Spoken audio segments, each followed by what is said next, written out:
Hola mis queridos hermanos y queridos amigos, vamos a continuar estudiando las Escrituras y lo hacemos a través de una materia que nos ocupa todos los viernes que llamamos hermenéutica bíblica. Es la forma en la que aprendemos a interpretar correctamente las Sagradas Escrituras. Cualquier verdadero hijo de Dios, su principal intención es recibir el mensaje bíblico verdadero, no adulterado, no trastornado. No queremos escuchar un mensaje creyendo que viene de Dios, que es lo que Dios nos dice y que sea equivocado. Dios guía nuestras vidas, la palabra de Dios es lámpara en nuestro camino. Si tú escuchas la palabra de Dios y recibes un mensaje equivocado, orientarás tu vida de forma equivocada. Y creo que a nadie le gustaría estar tomando caminos equivocados en su vida. Cuando tú quieres llegar a un lugar, tomas el camino correcto. Ahora con los GPS es más difícil perderse, aunque también, pero es más difícil. Pero los que ya somos de otra época recordamos el tiempo en el que viajábamos por muchos lugares con los mapas de carreteras, donde en muchos lugares ni siquiera había señalización. Estaba el ir preguntando, vamos a preguntarle a aquel hombre, vamos a preguntarle a aquella. Pero con todo y con eso de pronto a veces cogías una carretera y era equivocada. Y te dabas cuenta a veces cuando ya habías hecho kilómetros. Ibas conduciendo, mirabas el mapa, parece que vamos bien, debemos ir por aquí. Y llegabas de pronto a un cruce y veías un letrero y decías, no, estábamos yendo en la dirección equivocada. Y te sabía muy mal, porque tenías que rehacer el camino, volver hacia atrás. En la vida cristiana no podemos equivocarnos, tenemos que recibir las indicaciones correctas, la verdad de la palabra de Dios para estar conduciendo nuestras vidas al propósito que Dios tiene para nosotros. Hoy es viernes, como hemos dicho antes, 19 de febrero. Estamos un viernes más preparados para estudiar hermenéutica bíblica. Así que ten tu Biblia a punto, tu cuaderno de notas a punto, vamos a hacer una oración y continuamos donde lo dejamos la semana pasada. Oramos. Señor, gracias por darnos la oportunidad de vivir un nuevo día y dentro de las cosas de nuestro día, podernos detener ahora para abrir tu palabra y estudiarla. Así, reuniéndonos un grupo de tus hijos, una representación de tu iglesia, de la iglesia universal, pero participando unánimes, juntos de estas mismas cosas.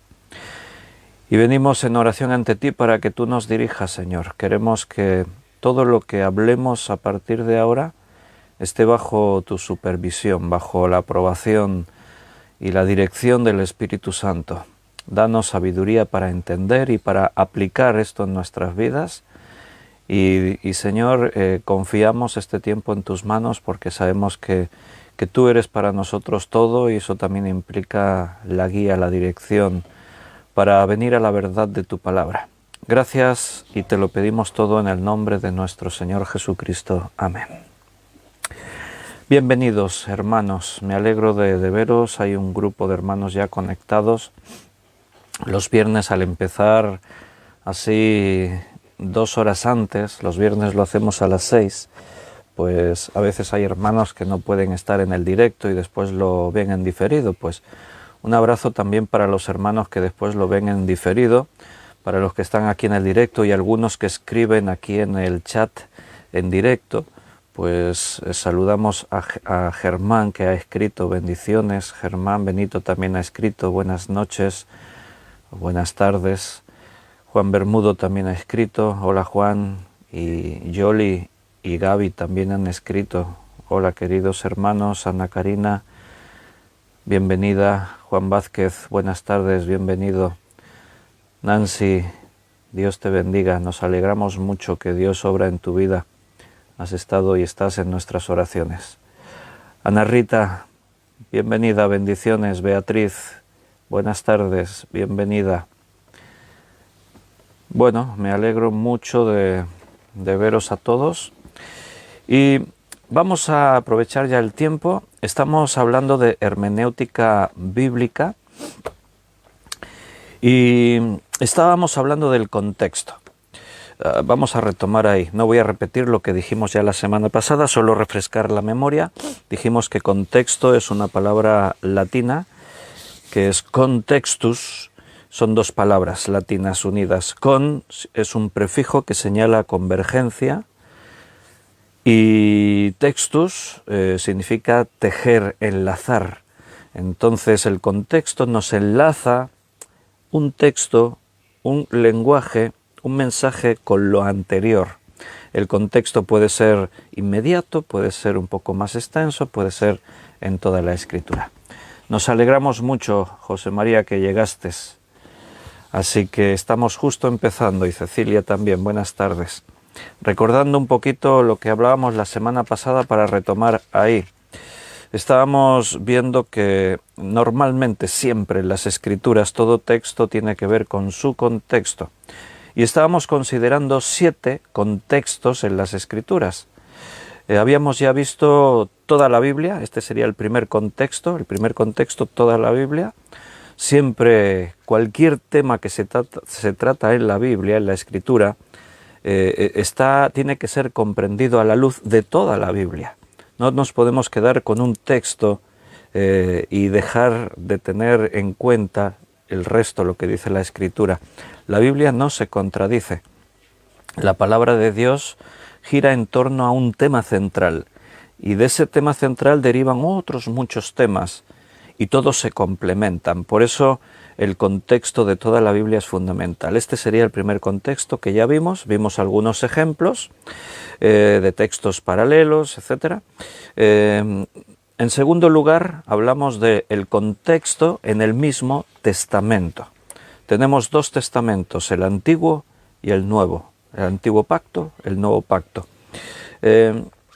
Las cosas del Antiguo Pacto tenían que ver con las del Nuevo, pero el contexto histórico, todo lo que ocurría ahí relacionado, la forma en la que Dios se manifestaba, era diferente de un testamento al otro testamento. Creo que esto lo hablamos también la semana pasada, el testamento, ¿sí? ¿O nos quedamos en la primera parte de los contextos? Ahora estoy dudando. Leímos el Salmo 51:11. A ver, los que tienen notas, porque mis notas están ahí todas correlativas. Bueno, vamos a retomar ahí. Salmo 51:11.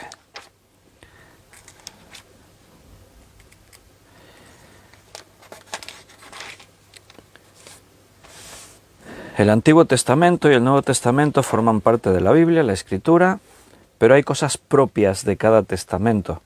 Por eso el contexto del propio testamento, si es el Antiguo o si es el Nuevo, es importante a la hora de comprender según qué. Aquí en el Salmo 51 vamos a ver un ejemplo, versículo 11, dice: no me eches de delante de ti y no me quites de mí tu Santo Espíritu. Estábamos hablando el martes en la historia de la Iglesia, estudiando el libro de Hechos, y veíamos que este versículo se debe entender según el testamento en el que está. Aquí está David orando a Dios y le está pidiendo, fíjate, la petición es: no me quites tu Santo Espíritu. Esto es algo que se aplica en el Antiguo Testamento, en el Nuevo Testamento no se aplica. Un creyente en el Nuevo Testamento no puede orar así, de esa manera. Nosotros oraríamos de otra forma, pero ahora en el Nuevo Testamento es que esto va muy bien a raíz de lo que estudiábamos en Hechos de los Apóstoles con la venida del Espíritu Santo, y decíamos que cuando el Espíritu Santo vino sobre los creyentes, vino para quedarse. nosotros tenemos el Espíritu Santo desde el momento en el que creemos, o sea, cuando se produce el nuevo nacimiento que decía Jesús, cuando nos arrepentimos de nuestros pecados y creemos que Jesucristo es nuestro Salvador personal, cuando, según dice allí Pablo en Efesios, habiendo oído el Evangelio de verdad y habiendo sido sellados con el Espíritu Santo. Es un sello. Las arras, decía Pablo, las arras era esa prenda que se daba como señal de un compromiso. Tú la tienes y esa es tu prueba de que tienes un compromiso. El Espíritu Santo son tus arras, es tu sello, es la señal de que tú tienes un compromiso, de que tú vives en un momento que Dios ha establecido y que nadie te puede quitar. Entonces, en el Antiguo Testamento, Dios daba, eso lo estábamos viendo el martes al estudiar Hechos, Dios daba el Espíritu Santo a algunas personas para capacitarlas de una forma determinada, para una misión determinada, fueran reyes o sobre todo profetas, para poder hacer la voluntad de Dios, para desempeñar el plan que Dios tenía para ti. Dios te daba el Espíritu Santo y el Espíritu Santo venía para capacitarte en esa tarea. Pero hablábamos el martes de que igual que el Espíritu Santo venía, podía irse. En el caso de Saúl, dijimos, lo pusimos de ejemplo, la Escritura dice que Dios retiró el Espíritu Santo de él, le quitó el Espíritu Santo por su rebeldía, por su rebelión. Vimos un ejemplo aún más notable, el de Sansón. Sansón tenía el Espíritu de Dios sobre él, pero a través de su pecado el Espíritu Santo se fue, le abandonó y su fuerza también le abandonó.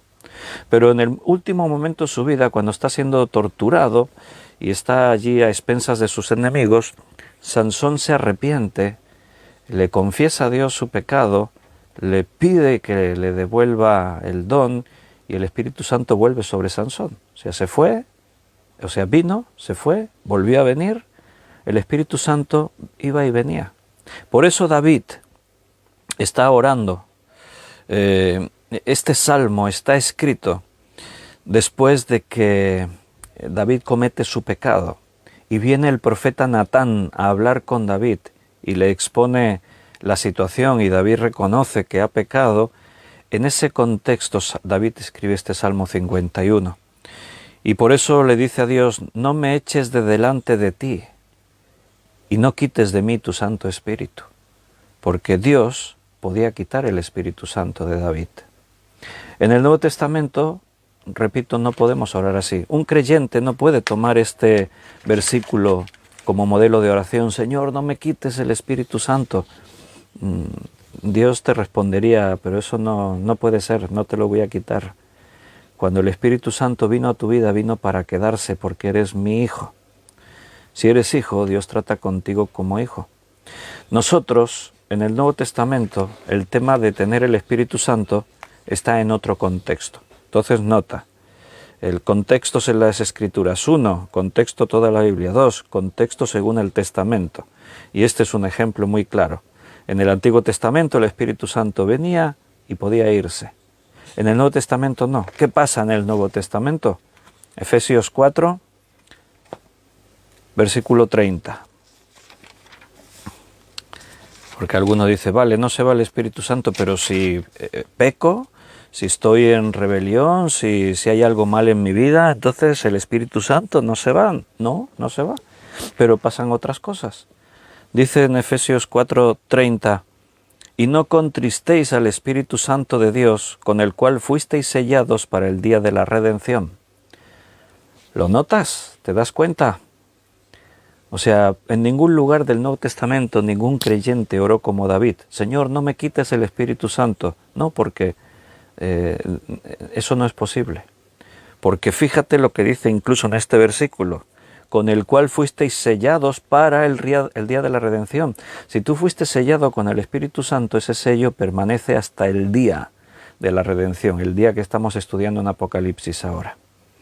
Entonces aquí el mandamiento es: no contristéis al Espíritu Santo. El Espíritu Santo no se va de tu vida, se contrista. Como dice la palabra, es santo, Espíritu Santo. Si tú pecas, como le pasó a David. Si David hubiese vivido en el Nuevo Testamento, no habría orado, Señor, no me quites el Espíritu Santo. Habría dicho, Señor, perdóname por contristar tu Santo Espíritu. Ahora en el Nuevo Testamento el Espíritu Santo no se va, se contrista. La palabra entristece es para que nosotros humanamente entendamos que es como que el Espíritu se apaga en tu vida, no se va, pero deja de tener el control, deja de tener llenura en tu vida. Por eso también el apóstol Pablo a los Gálatas les dice, sed llenos del Espíritu Santo, es un mandamiento. Lo contrario a entristecerle es llenarse. Pero llenarse no es que viene el Espíritu, no, es que el Espíritu ya estaba ahí. Me acuerdo una vez cuando yo era jovencito y anunciaron en el Palau Sant Jordi en Barcelona un estadio olímpico así grande, un polideportivo. Caben unas 14.000 personas, para que os hagáis. No es un estadio de fútbol, no es cubierto, es para básquet y cosas así, ¿no? Y entonces vino Benny Hinn. Yo no sabía quién era, solo escuché, wow, vino un predicador, me invitaron unos hermanos. Sí, no, había mucha gente, y yo fui a verlo. Bueno, ahora sé quién es Benny Hinn, ¿no? Y lo que te puedo decir es, no sé con qué intención, porque yo no veo las intenciones del corazón, pero es un hombre que predica muchas falsedades y falsas doctrinas, según la Escritura. Dice muchas cosas que no son, equivocadas, y prácticas equivocadas. Pero me acuerdo pues que yo fui a verlo, un culto que duró 4 horas, con la puesta en escena de Benny Hinn con sus trajes blancos y su show en el escenario. Y yo era bastante nuevo en la fe y no conocía demasiado las Escrituras, pero una cosa me sorprendió y me hizo que pensar, y pensé, creo que este hombre se equivoca. Porque cuando ya llevamos 2 horas de reunión, repito, en esa puesta en escena, Benny Hinn por allí con el fuego y no sé qué y tal y no sé cuántos, en un momento dado se queda así y dice, escuchad, todo eso gritando y con unos, escuchad, ya viene, decía.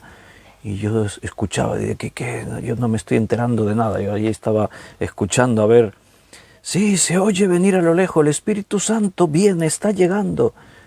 Y yo no tenía mucho conocimiento, repito, de la Escritura, era bastante nuevito en la fe. Pero yo de pronto pensé, ¿cómo que está viniendo?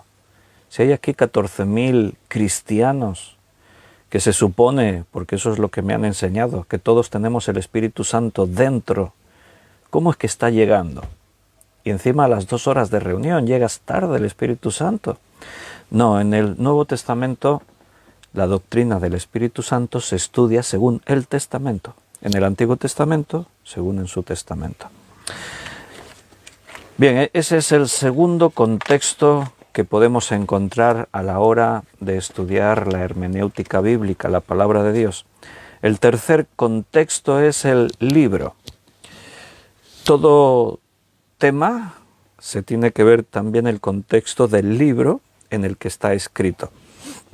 Hace pocos días, dentro de esta serie, estábamos aprendiendo a identificar el tema principal de cada libro.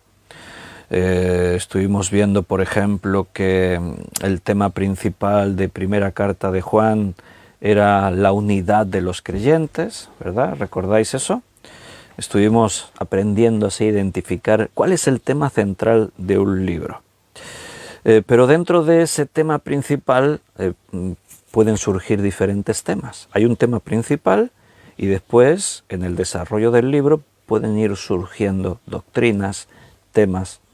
Entonces, cuando yo estoy estudiando un párrafo, un versículo, un párrafo, un tema dentro de un libro, tengo que considerar el contexto del libro en el que está escrito. Por ejemplo, yo estoy estudiando el tema de la salvación. A mí me interesa tener mi devocional sobre este tema, o tengo que dar un estudio, una predicación o una clase de escuela dominical, y entonces pues yo quiero enseñar acerca de la salvación y me encuentro con 2 textos que hablan sobre eso. Uno está en Romanos capítulo 4 y otro está en Santiago. Me voy primero al de Romanos capítulo 4. Y un versículo me resalta ahí, el 5, vamos a leerlo. Mas al que no obra, sino cree en aquel que justifica al impío, su fe le es contada por justicia. Bien, esto viene ya de un contexto, evidentemente es un versículo. Tú estás leyendo todo el párrafo. Estás leyendo el párrafo que dice en el versículo 4, pero el que obra no se le cuenta el salario como gracia, sino como deuda. Un trabajador trabaja y el salario se lo dan por el trabajo que ha hecho. Pero aquí dice Pablo, pero en cuanto a la salvación, no es por lo que tú trabajes, no es por tus obras. La salvación te viene por la fe. Su fe le es contada por justicia. ¿Vale? Entonces, en cuanto a la salvación, Pablo me acaba de decir que las obras no tienen que ver. Lo que tiene que ver es mi fe. Entonces yo leo, sigo buscando y me encuentro con un texto que se encuentra en la Epístola de Santiago, capítulo 2,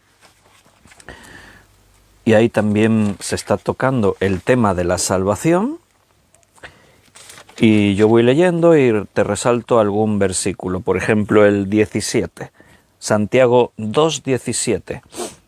Así también la fe, si no tiene obras, es muerta en sí misma. O el versículo 24.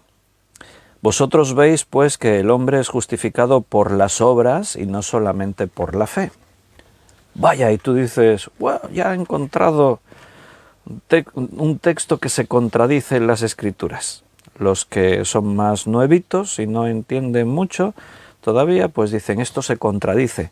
Pablo dice que las obras no tienen que ver en tu salvación y pone el ejemplo del asalariado. Cuando tú trabajas y te dan el sueldo no te lo dan por gracia, no te lo dan porque has trabajado, es el pago por tu trabajo. Pero Dios no te da la fe porque trabajes por tus obras.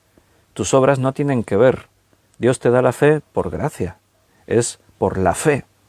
Y Santiago dice que el hombre es justificado por las obras y no solamente por la fe. Entonces la pregunta es esta, ¿se contradicen? Ahí es cuando entra el contexto del libro. Yo tengo que ver el contexto de Romanos, porque Pablo dice aquello, y tengo que ver el contexto de Santiago, porque dice esto. Entonces, cuando yo considero el contexto del libro, en este caso son dos cartas, cuando Pablo escribe una carta, tiene un propósito. La carta a los romanos sigue alrededor de un tema central o un propósito principal. Y Santiago, el mismo, su propósito principal, su tema principal. Pablo lo que hace es centrar el énfasis en la fe. Él está tratando el tema de la salvación, mostrando de que la salvación es un regalo que Dios nos da. No obtenemos la salvación por méritos. O sea, tú no puedes hacer nada para ganar la salvación. Eso es lo que Pablo está enfatizando. Pero Pablo no niega lo otro. En otros escritos o en otros lugares también vendrá a cuento con lo que dice Santiago. Pero en este caso, según el contexto, Romanos habla de las doctrinas fundamentales de la fe. Romanos nos habla de la salvación, nos habla de la justificación, nos habla de la redención, nos habla de la glorificación, nos habla de la... ¿He dicho la justificación ya? Sí. Pablo trata doctrinas fundamentales de la fe, entonces desarrolla, de la salvación, perdón, de la fe, desarrolla eso ampliamente.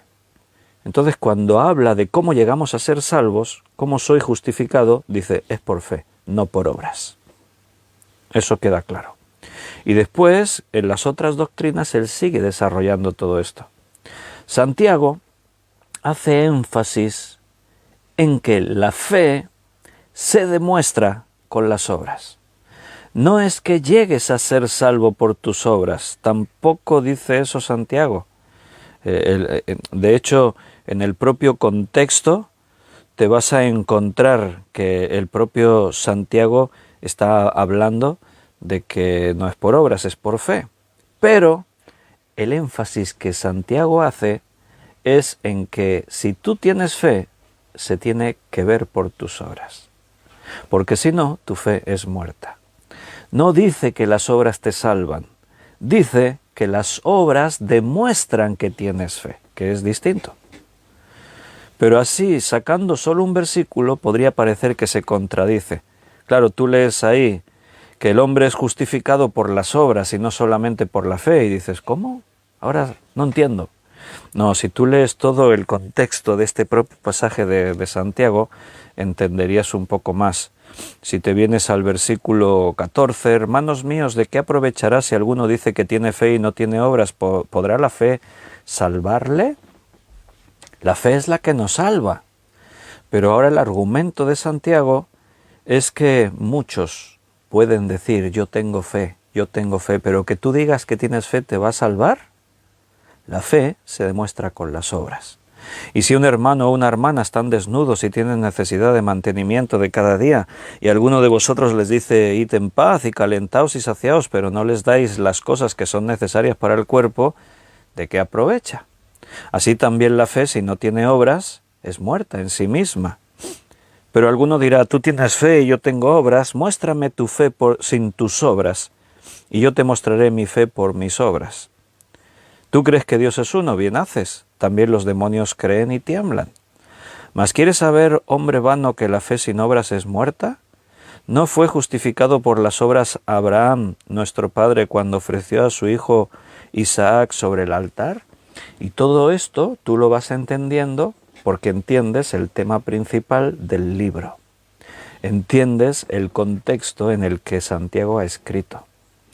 Abraham no fue justificado por las obras. La Escritura dice, y creyó a Jehová y le fue contado por justicia. Pero Abraham demostró con las obras que tenía fe.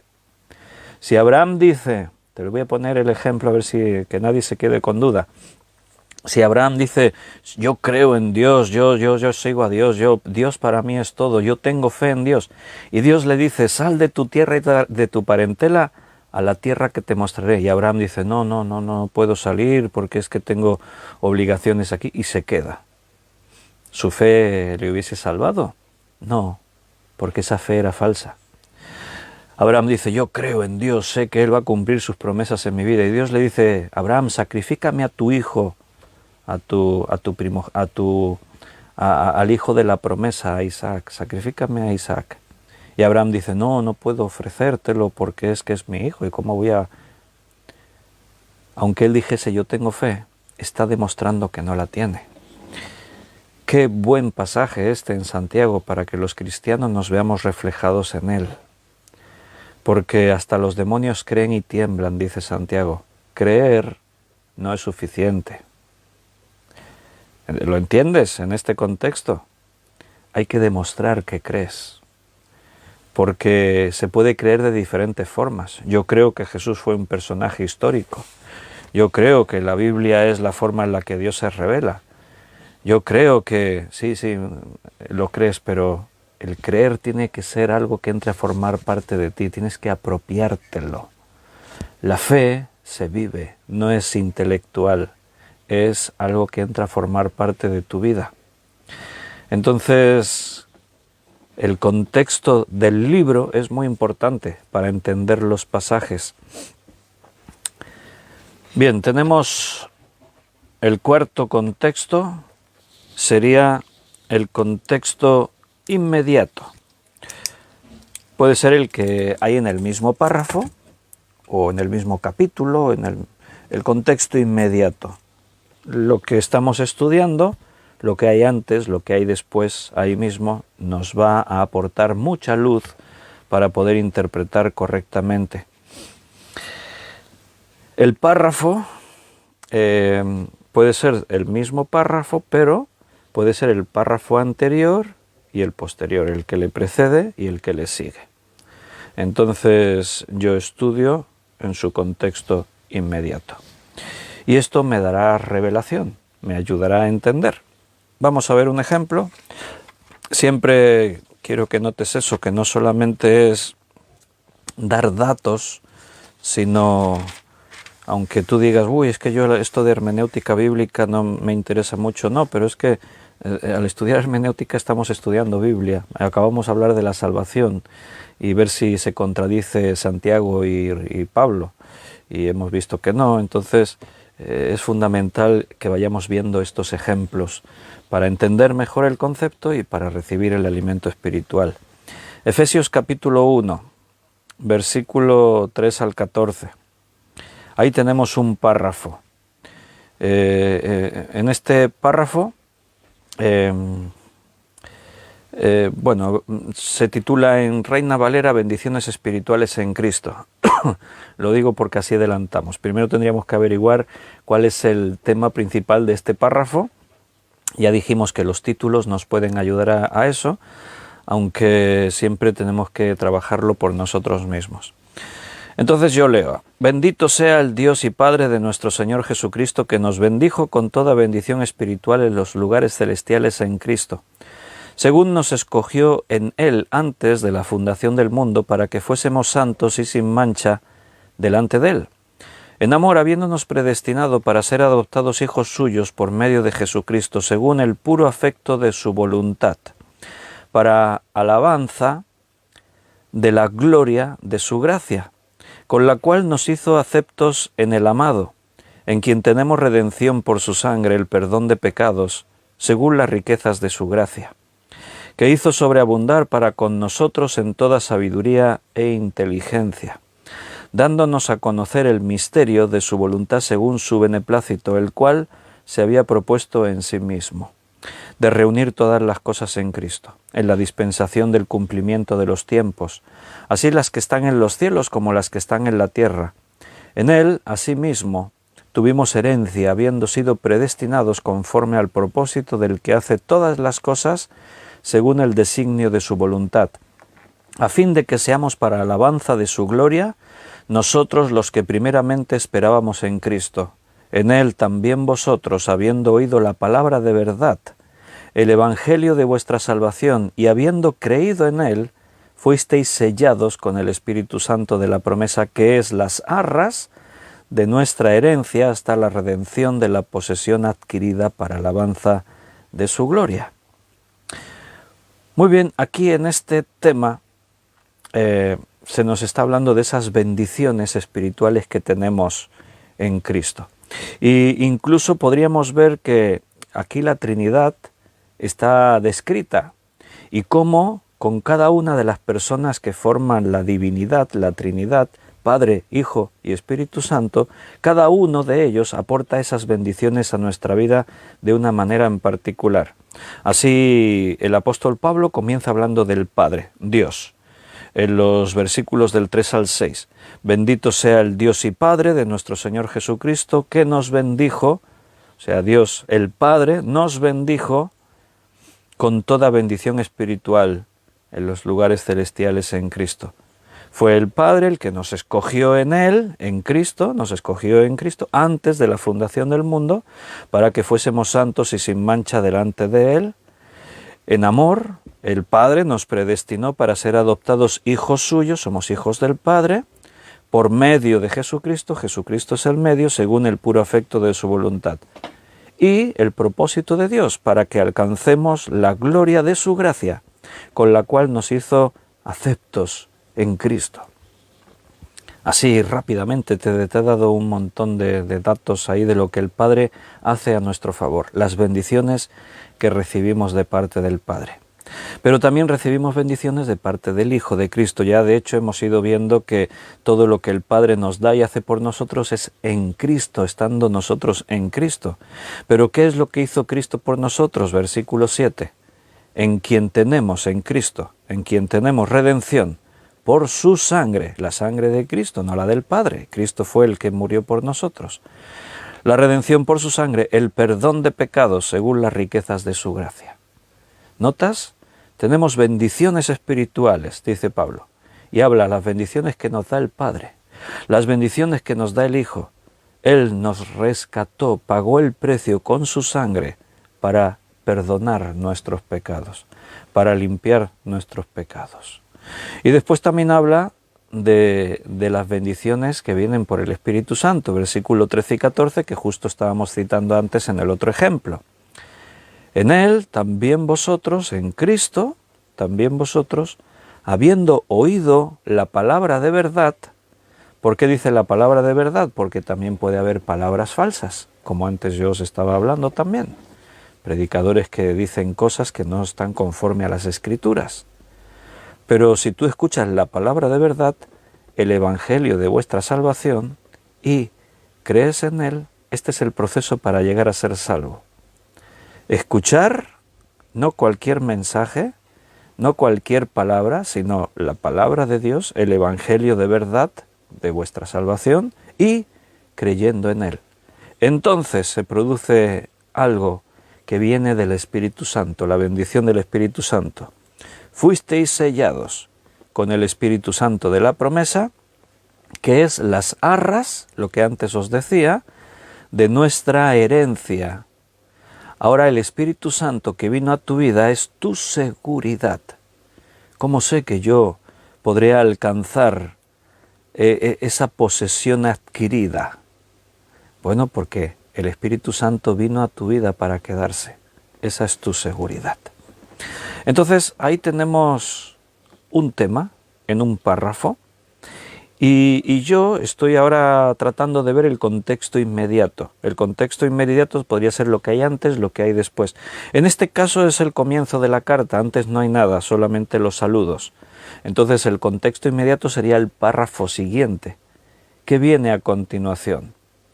¿Qué es lo que dice Pablo a continuación? Pues bueno, el siguiente párrafo sería del versículo 15 al 23, y yo leería este párrafo teniendo en cuenta mi tema, que es el tema que estoy viendo del versículo 3 al 14, las bendiciones espirituales que recibo de Dios, Dios Padre, Dios Hijo, Dios Espíritu Santo. Pero Pablo continúa, por esta causa también yo, y ahí está, por esta causa, el texto sigue, no termina ahí, versículo 14, ya está, cambiamos de tema, no, continúa.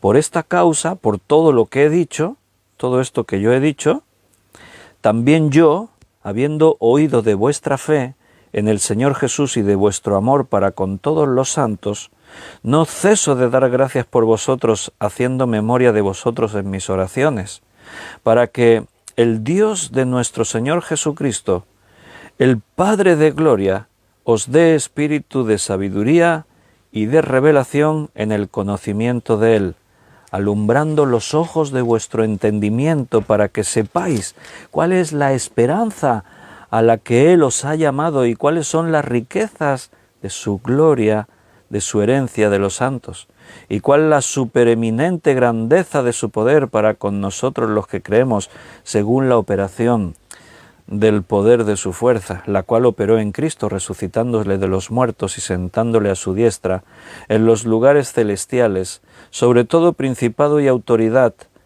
poder y señorío, y sobre todo nombre que se nombra, no solo en este siglo, sino también en el venidero. Y sometió todas las cosas bajo sus pies, y lo dio por cabeza sobre todas las cosas a la Iglesia, la cual es su cuerpo, la plenitud de aquel que todo lo llena en todo. Bien, ¿qué está haciendo ahora Pablo? Por tanto, por esta causa, por lo que nosotros habíamos estudiado, las bendiciones espirituales, Pablo dice que él pide por los creyentes, lo que ahora Pablo está diciendo es por lo que él ora. No ceso de dar por vosotros gracias en mis oraciones, para que el Dios de nuestro Señor Jesucristo os dé. Él hace una petición. Él está diciendo, yo cuando oro por vosotros, le pido a Dios por esto. Que Dios alumbre los ojos de vuestro entendimiento. ¿Por qué ora Pablo así? Si yo no tengo en cuenta el contexto inmediato, no lo entiendo.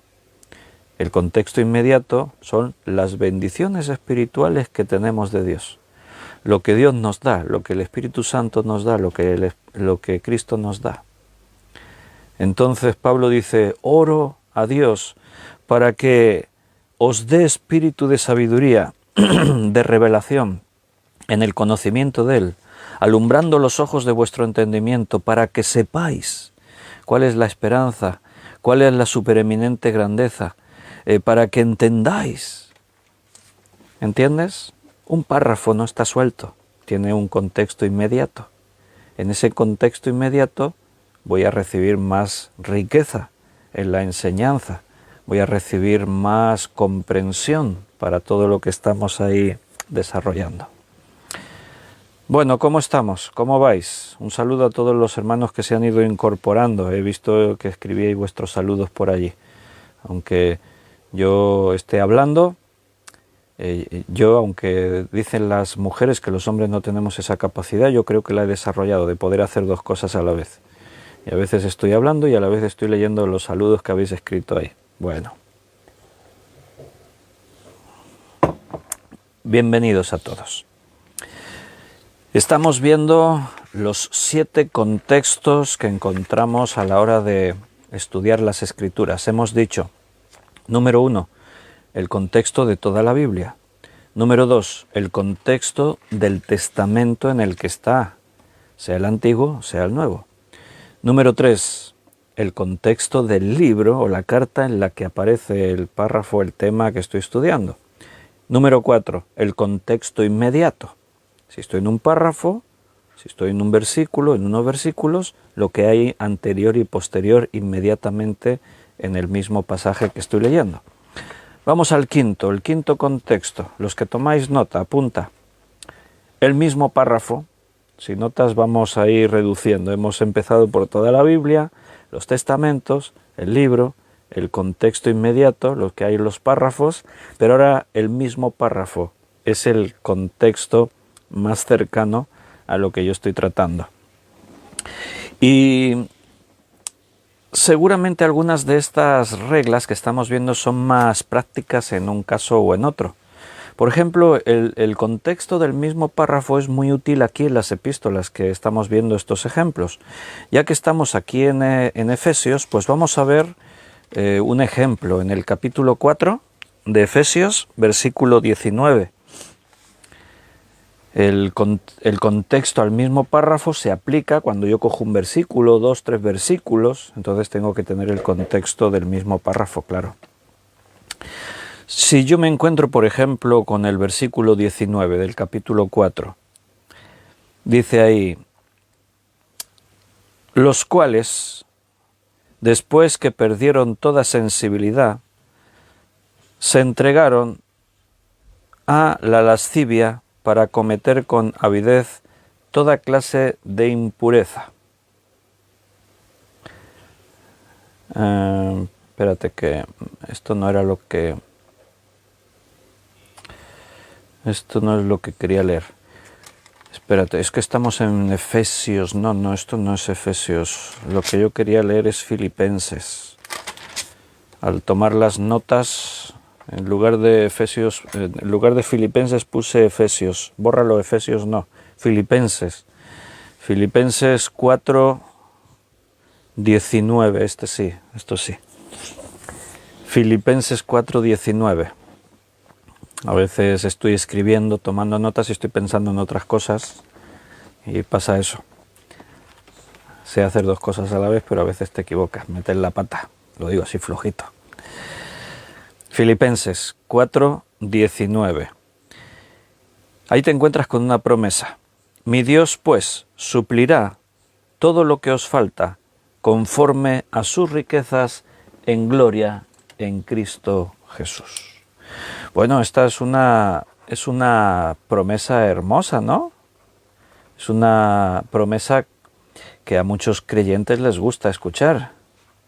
De hecho, es de esas para ponerlas en un cuadro y colgarlas en la pared. Mi Dios me va a suplir en todo lo que me falta conforme a sus riquezas.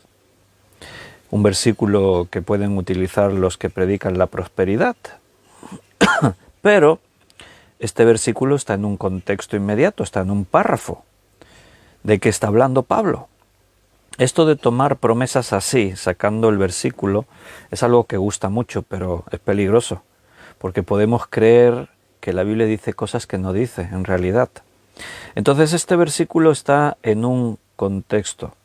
Y dicho esto, esta promesa tiene condición, está condicionada. Dios dice que Él nos va a suplir según sus riquezas en todo lo que nos falta, pero viene ¿en base a qué?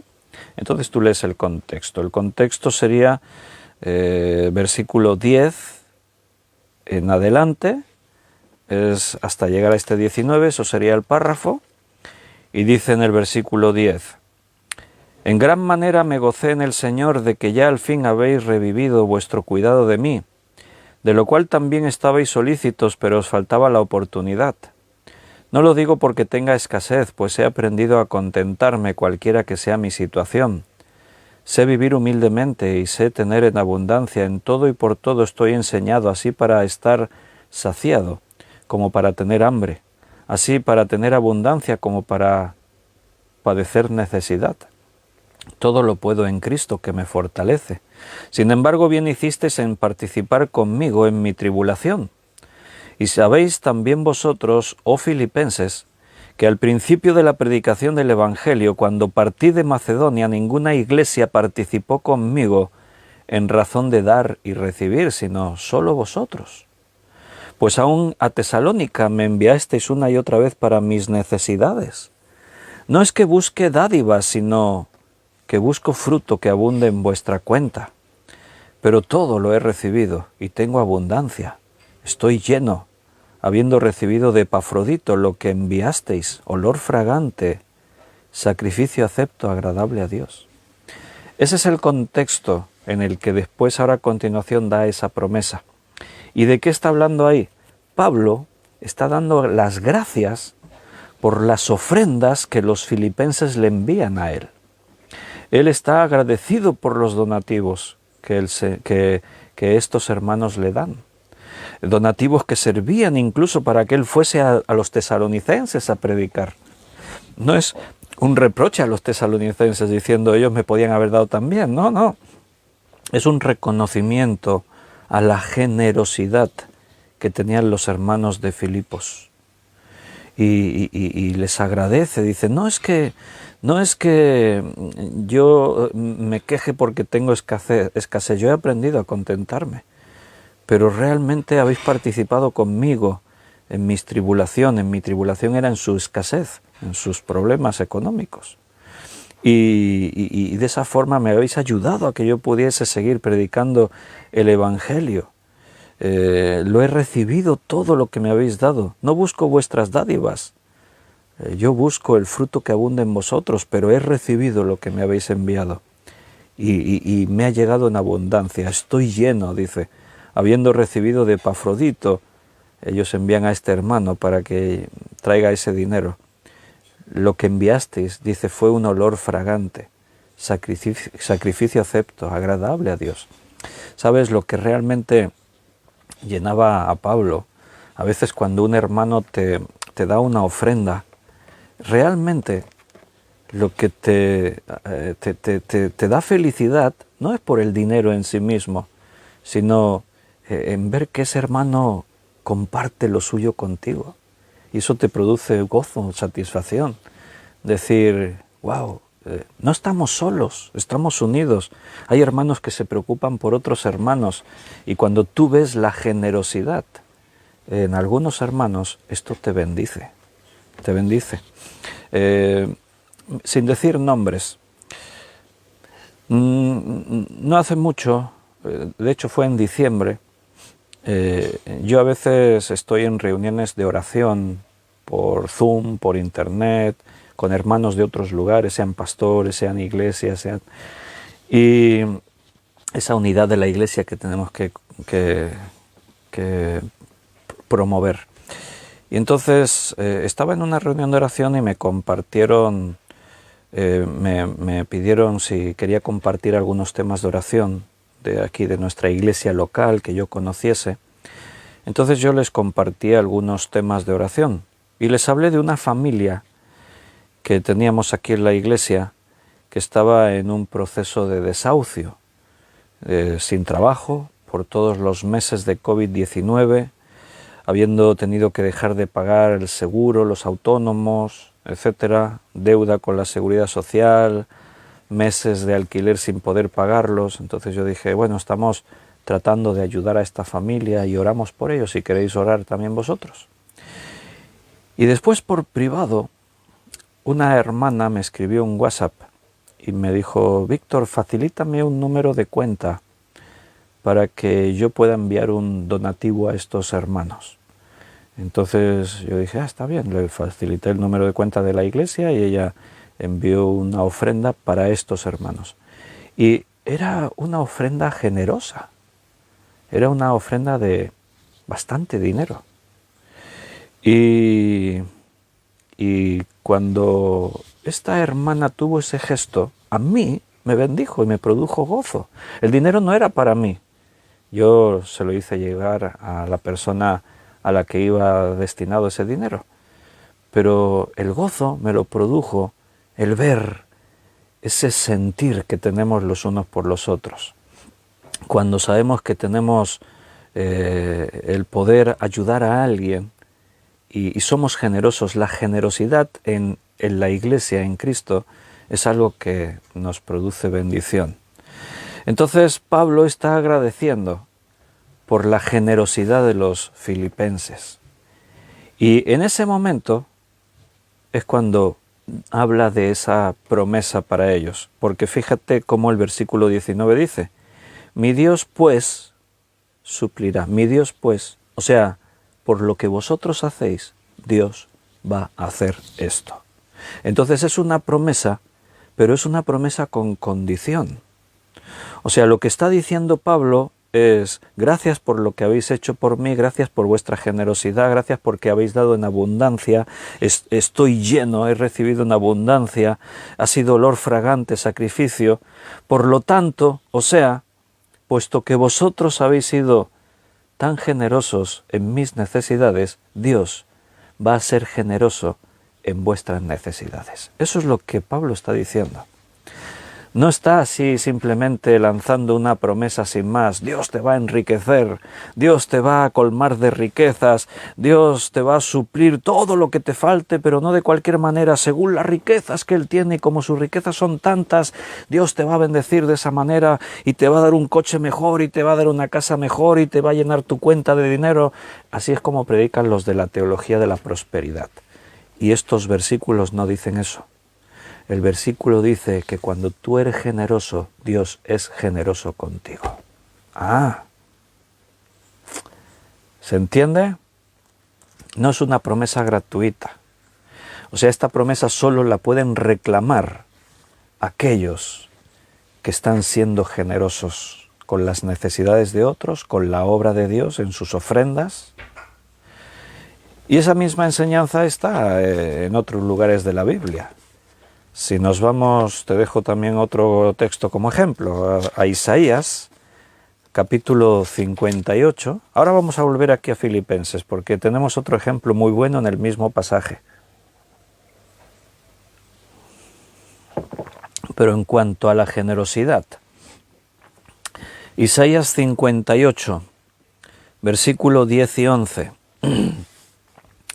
Y si dieres tu pan al hambriento, y saciares al alma afligida, en las tinieblas nacerá tu luz, y tu oscuridad será como el mediodía.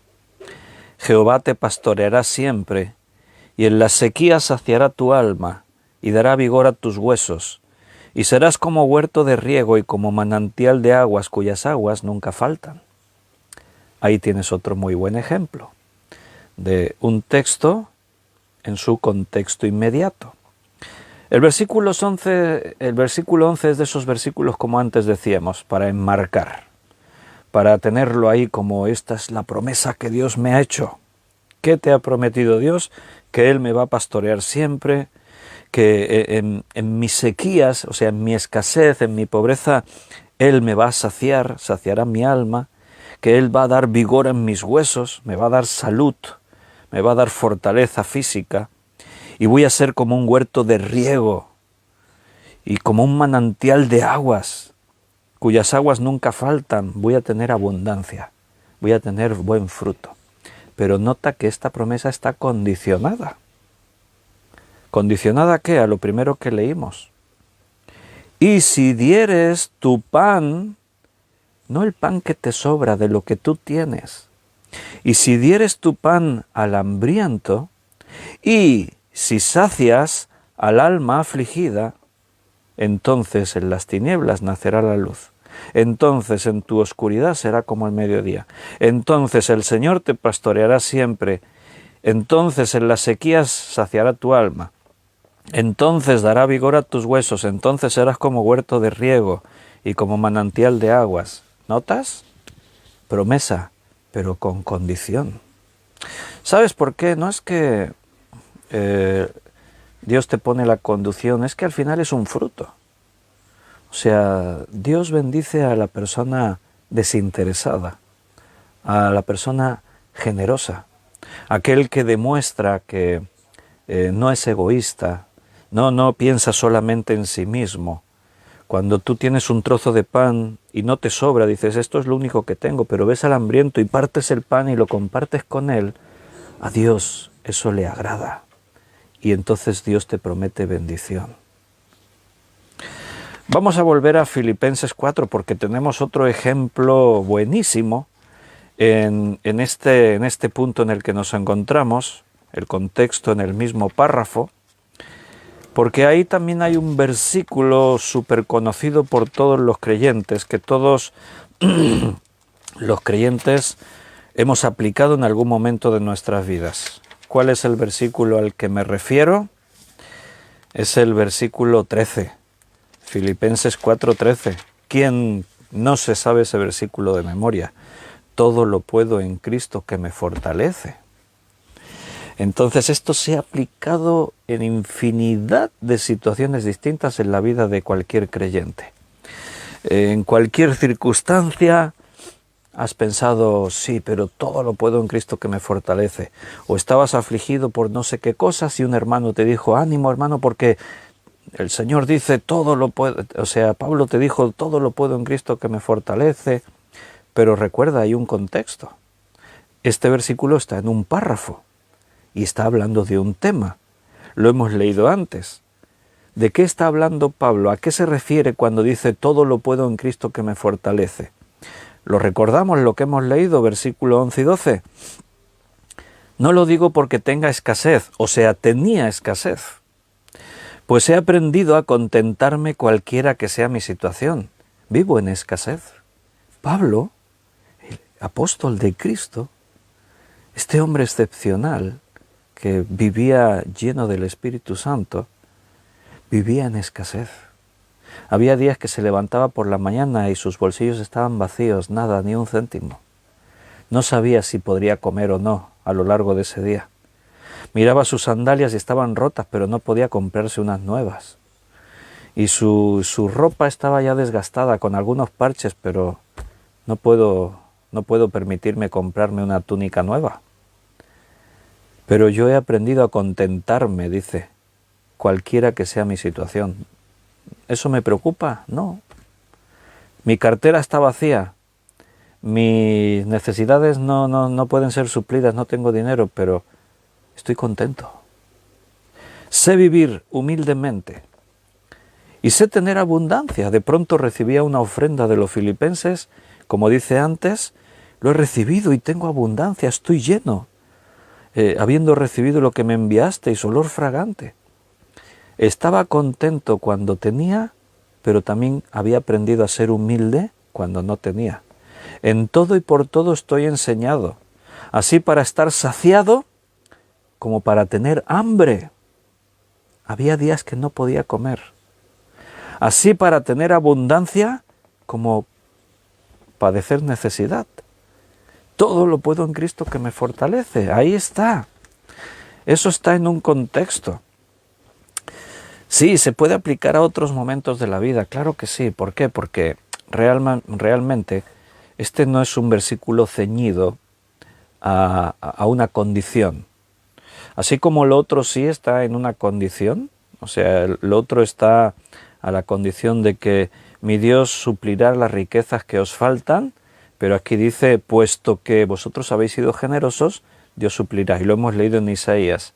Y si tú eres generoso, Dios te pastoreará, Dios te colmará de bienes.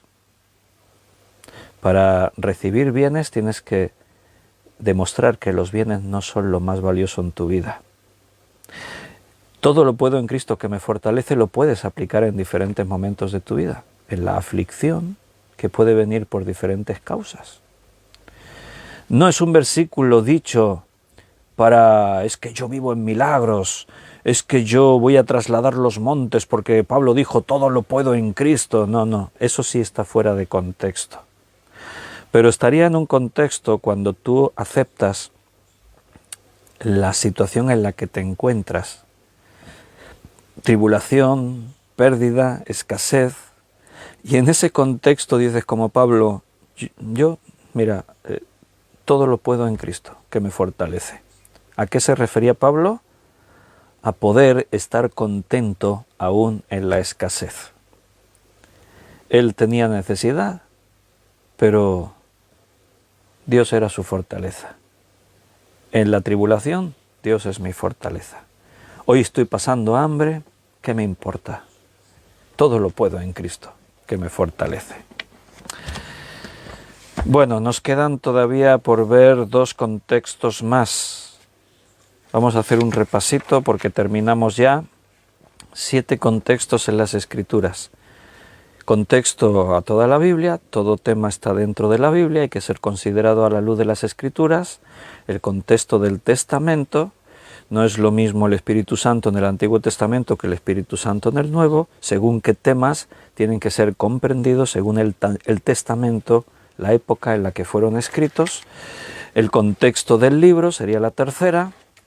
Tercer contexto es el contexto del libro o la carta donde se encuentra el tema que estás tratando, el texto que estás tratando.